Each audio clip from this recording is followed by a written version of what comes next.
E aí, pessoal, agora vamos comentar mais uma questão do exame de ordem 24, banca FGV, agora a respeito do domicílio tributário de Luiz, naquela metodologia de personagens em que a banca cria contextos para a interpretação do Código Tributário Nacional e da Constituição Federal.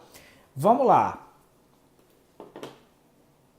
Considere que Luiz é um andarilho civilmente capaz que não elegeu nenhum lugar como seu domicílio. Olha, gente, essa informação é importante, uma vez que lá no artigo 127 do CTN está toda a regulamentação do domicílio tributário, seja das pessoas naturais, Luiz, pessoas jurídicas de direito privado e pessoas jurídicas de direito público, que olhe pela lógica. O legislador ele dá oportunidade dessas três figuras de contribuintes elegerem. Então, há uma oportunidade legal deles elegerem o domicílio tributário no local que eles têm conveniência. Ora, mas olha só, se ele não elegeu, vai se partir para uma presunção, que aqui no caso de Luiz é da pessoa natural. Então você tem Luiz como pessoa natural, pessoa física, uma empresa como pessoa jurídica e uma empresa pública como uma empresa da administração indireta que poderíamos considerar uma entidade da administração pública. Então presume-se, obviamente, se você não houve uma eleição por declaração ou por cadastro, então você teria a residência habitual de Luiz, ou o local que ele pratica fatos geradores, que seria a ocorrência, ou a sede da pessoa jurídica de direito privado, ou onde praticam os fatos geradores, ou a sede da pessoa jurídica de direito público, ou a entidade tributante que ela responde tributariamente. Então, o CTN, além dessas regras lógicas que presumem a ocorrência em lugares que essas pessoas praticam fatos geradores com habitualidade, ele ainda coloca uma regra para fins de, se eu não tiver nenhuma aplicação dessas em que se presume a ocorrência do fato gerador, eu vou para o local da situação dos bens, que ele coloca no parágrafo 1º do artigo 127. Mas veja só, se ele não elegeu o domicílio, já temos que Luiz se enquadra aqui no início, na falta de eleição pelo contribuinte ou responsável do domicílio tributário. Então ele não elegeu, foi o primeiro ponto que o examinador abordou, já a falta de eleição. E vai para as pessoas naturais ou físicas, que no caso Luiz, sua residência habitual, você vai ver que ele não tem residência habitual, ele não tem domicílio civil nem residência fixa.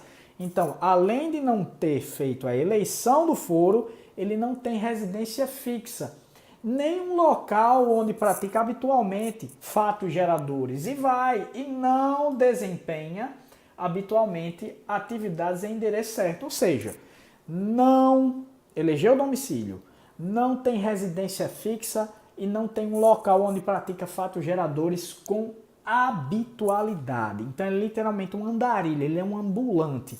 Ora ele vende em Natal, ora ele vende em outro município, ora ele vende em outro estado. Então ele sai praticando fatos geradores de maneira aleatória. E o legislador tomou cuidado diante dessas situações para disciplinar o domicílio tributário, porque é uma questão de ordem pública a arrecadação. Nós vimos que o direito tributário é ramo do direito público, mesmo se a pessoa não quiser ter um domicílio tributário ou não eleger, vai se presumir em algum local, algum lugar, algum território a ocorrência do fato gerador ou no mínimo onde haja bens para responder por esses fatos geradores. E aí vai. A partir da hipótese apresentada, de acordo com o Código Tributário Nacional e no silêncio da legislação específica, vamos para a letra A. Luiz nunca terá domicílio tributário. Calma! De maneira nenhuma, é uma questão absurda, porque o assertivo A diz que nenhum domicílio tributário, aqui nós estamos no ramo do direito público, lembra lá do vídeo que colocamos o conceito de tributo, é ramo do direito público, você não tem autonomia da vontade, em que você poderia escolher um domicílio como Código Civil, em qualquer domicílio de eleição, domicílio de foro contratual, e aqueles outros casos de domicílio que o Código Civil traz aqui. Se você não elegeu, o legislador vai presumir um local da ocorrência do fato gerador ou das situações do bens para responder. Então não terá domicílio tributário, é um absurdo, então é falsa. Vamos para a letra C. O domicílio tributário, Luiz, será necessariamente, já está estranho.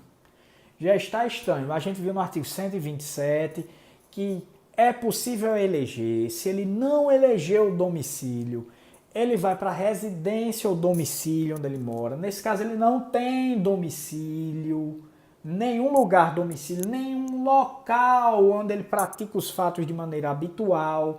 E vai necessariamente o sede da entidade tributante, não, pelo amor de Deus. Ele quis lhe confundir aqui. A sede da entidade tributante é a regra para a pessoa jurídica de direito público. Olha lá, a letra C também está falsa.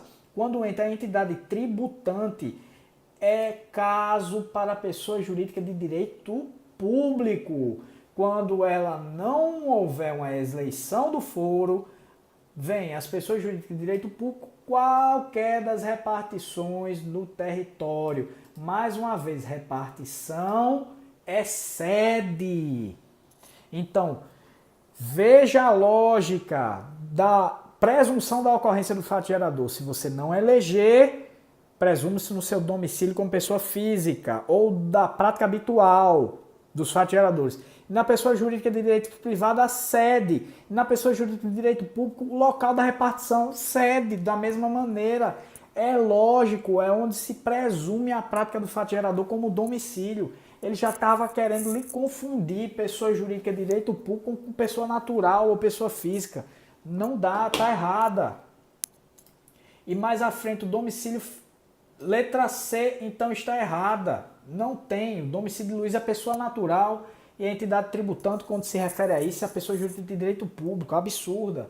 E vai, o domicílio tributário de Luiz será a residência de seus parentes. Aí piorou. Não.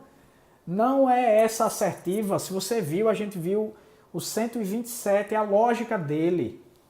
Ou seja, possibilidade de eleição, e se não há eleição, onde geralmente a pessoa reside e pratica os atos habituais, como o fato gerador, ou a sede, ou a repartição pública. É uma lógica. Não existe essa ideia de parentes. Aqui é direito público, aqui não é direito de família. E vai.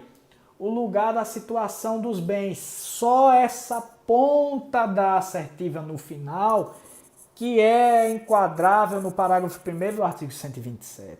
Então, ela está errada porque ela começa errada e termina certo. Então, a assertiva incongruente, ela não apresenta lógica, então ela está errada. Então, vamos para qual, professor Noel? Letra B. Lugar da situação dos bens, o domicílio tributário Luiz, será o lugar da situação dos seus bens. Lembra daquilo que falamos? Ou da ocorrência do fato gerador. Olha só, é exatamente a aplicação do parágrafo 1º do artigo 127. Olha aqui, artigo 127. Quando não couber a aplicação das regras fixadas em qualquer dos incisos desse artigo, considerar-se-á domicílio tributário do contribuinte ou responsável lugar da situação dos bens ou da ocorrência dos atos ou fatos que deram origem à obrigação. Então, a letra B é a aplicação da situação hipotética de Luiz ao parágrafo 1º do artigo 127 do CTN.